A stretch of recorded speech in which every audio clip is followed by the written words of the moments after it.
Where are you watching this from right now? It's high. Bon Mube in the morning here in Nashville, and I can't sleep. Drop your city and the time in the comments below.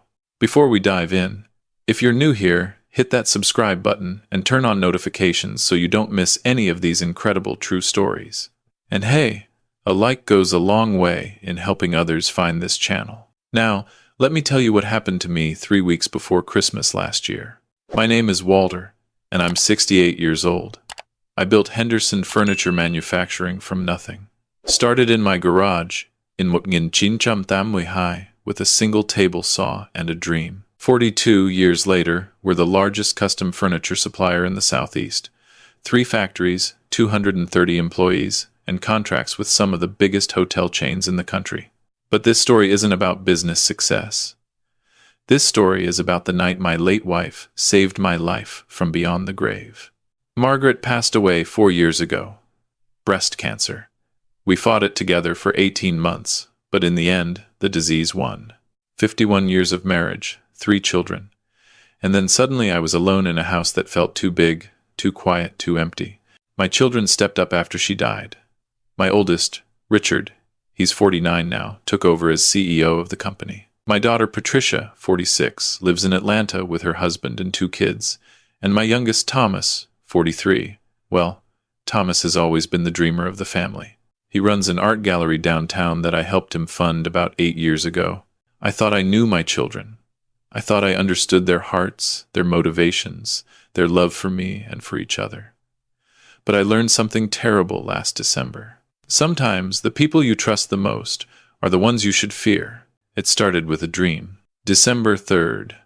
I remember because it was Margaret's birthday. She would have been 70. I'd spent the day visiting her grave, talking to her headstone like I always do, telling her about the grandchildren, about the business, about how much I still missed her after all this time. That night, I fell asleep early, exhausted from the emotional weight of the day. And that's when Margaret came to me. Now, I'm not a superstitious man. I'm a Presbyterian, been going to the same church for 40 years. I believe in God, I believe in heaven, but I've never been one for ghost stories or psychic nonsense. But this dream was different. This dream was real. Margaret was standing in our kitchen, not the kitchen as it is now, but the kitchen from our old house, the one we lived in when the kids were small. She was wearing that blue dress she loved, the one with the white flowers. Her hair was dark again, no gray, and she looked young and healthy and beautiful. "Walter," she said, and I swear I could smell her perfume, that lavender scent she always wore. "Maggie," I whispered, "I miss you so much." She smiled, but it was sad. "I know, sweetheart, I know, but listen to me carefully. This is important." "What is it?" She took my hands in hers. They were warm. I could feel the texture of her skin, the slight roughness of her palms from all those years of gardening. "The watch?"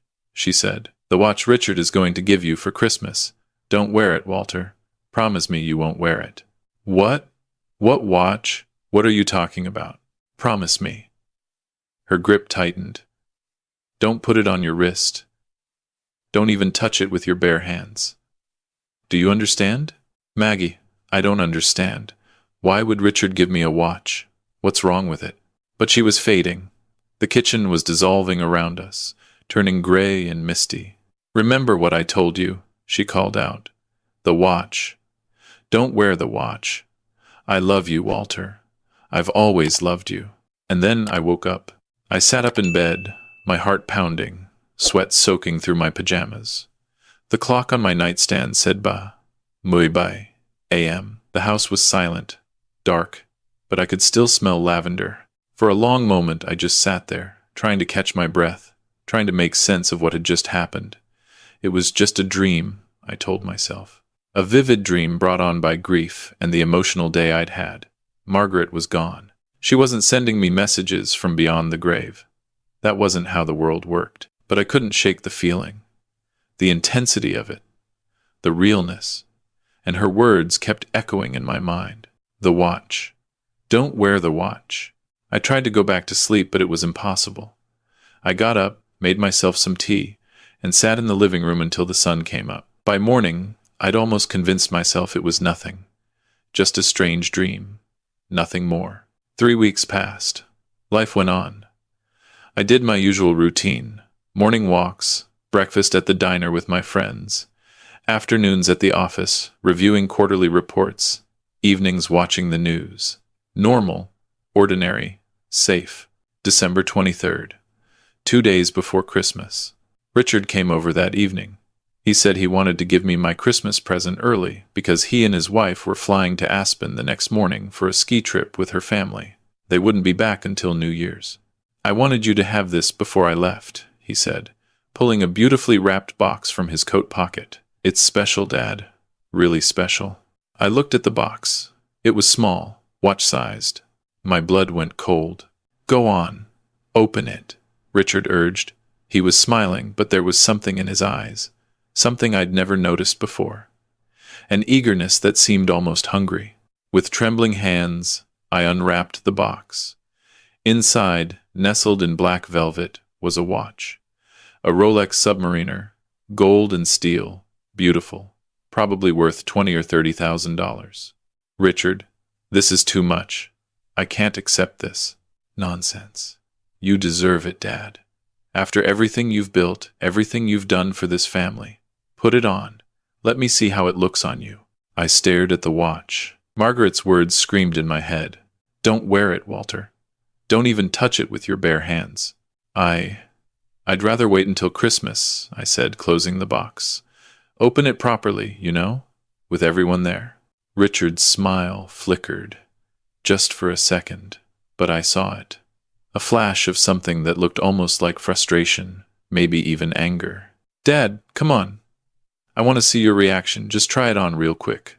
"No, I'd rather wait." "But thank you, son. It's beautiful. Truly." Richard stared at me for a long moment. Then he laughed, though it sounded forced. All right.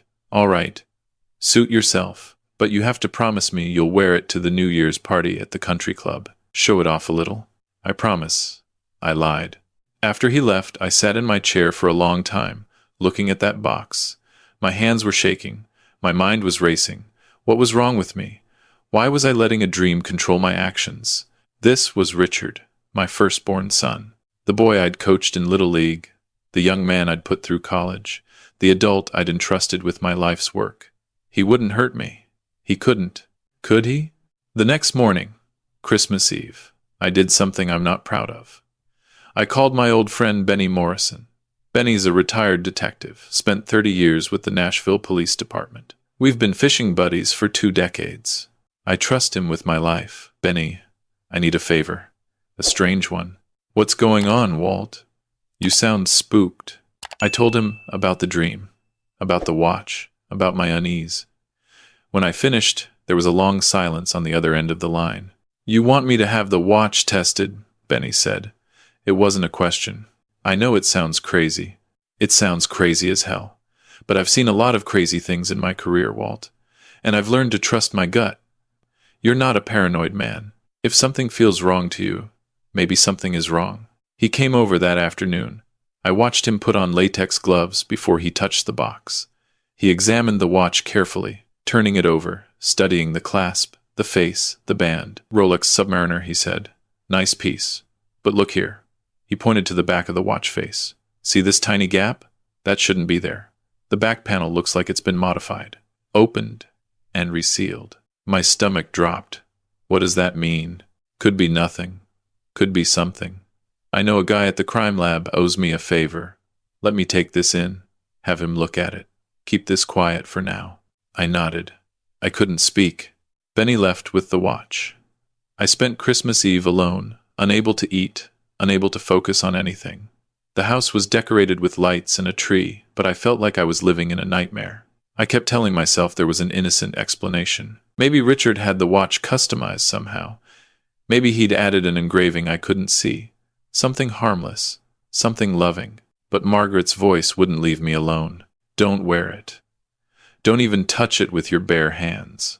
The call came on December 26th, Boxing Day. I was eating leftover turkey when my phone rang. Benny's name flashed on the screen. "Walt, we need to talk. In person. I'm coming over." "What did you find?"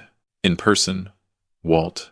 20 minutes later, Benny was sitting in my living room, His face was grave. He looked like he'd aged 10 years overnight. The watch was modified, he said slowly. The back panel was removed, and a small compartment was created inside. In that compartment, we found a substance. What substance? Benny took a deep breath. Dimethylmercury. It's a neurotoxin, one of the deadliest poisons known to man.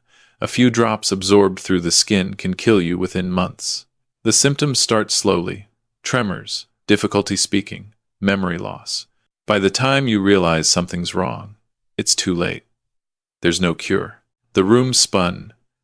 I gripped the arms of my chair to keep from falling. The compartment was designed to slowly release the toxin through microscopic pores in the metal, Benny continued. Anyone wearing that watch regularly would be dead within 3 to 4 months. And here's the thing, Walt. It would look natural, like dementia, like Parkinson's. No one would ever suspect murder. Richard, I whispered. My son. I'm sorry, Walt. I'm so goddamn sorry. I don't remember much of the next few hours. I know, I cried. I know Benny stayed with me, kept me from doing anything stupid. At some point, I called my daughter, Patricia. She drove up from Atlanta that night, and I told her everything. Her reaction was not what I expected. Dad, she said quietly, there's something you need to know. Something I should have told you months ago. What is it? Patricia couldn't meet my eyes. The company's in trouble, serious trouble. Richard's been hiding it from you, but we're hemorrhaging money. Bad investments, failed contracts, a lawsuit I don't think you know about. The company's about 6 months from bankruptcy. What? That's impossible. The quarterly reports show. The reports are fake, Dad. Richard's been cooking the books for over a year. I found out by accident back in September. I confronted him, and he begged me not to tell you. Said he was working on a solution. Said he'd fix everything. I believed him. I wanted to believe him. I felt like I'd been punched in the gut. Why didn't you tell me? Because I didn't want to hurt you. Because I thought he'd figure it out. Because, she started crying. Because he's my brother, Dad. I didn't want to believe he could do something like this. And the watch? Patricia wiped her eyes. Your will leaves everything to us equally, but there's a clause, you know that. If you're incapacitated due to mental illness, Richard, as CEO, gains power of attorney over the company assets. He could liquidate everything, pay off the debts, keep himself out of prison. He was going to make it look like I had dementia, I said. Watch me deteriorate, then take control of everything I built. I think so, yes, my own son. The boy I had raised, loved, sacrificed for. He was going to murder me for money. The investigation moved quickly after that. Benny called in favors, kept things quiet while the evidence was gathered. They found the receipt for the toxin, purchased through a shell company Richard had set up. They found emails between Richard and a chemist in Mexico who'd done the modification on the watch. They found the falsified financial records, the hidden debts, the desperate measures of a man who'd run out of options. Richard was arrested on January 3rd. I wasn't there. I couldn't be. Patricia told me later that he didn't resist. He just sat down on his front lawn and put his head in his hands and cried like a child. The trial was last month. Richard pleaded guilty to attempted murder and fraud. He's facing 15 to 25 years. His wife filed for divorce. His children, my grandchildren, they don't understand. They just know their father is going to prison and their grandfather is the reason why. I testified at the sentencing hearing, not for the prosecution, for the defense. I asked the judge for leniency. I told her about the boy Richard used to be, the man he could have been, the pressures that had broken him. I don't know if it made a difference. People ask me if I hate my son. I don't. I can't. He's still my child. He's still the baby Margaret placed in my arms 69 years ago, squalling and red-faced and perfect. That boy is still in there somewhere, buried under decades of pressure and expectation and fear. But I also know I can never trust him again. I can never be in a room with him without wondering what he's thinking, what he's planning. That part of our relationship is dead, murdered, just like he tried to murder me. The company survived. Patricia took over as interim CEO. She's doing a good job. Better than Richard ever did, honestly. We've restructured, paid down the debts, started rebuilding. It'll take years to fully recover, but we'll make it. Thomas, my youngest. He's been my rock through all of this. He comes over every Sunday for dinner now.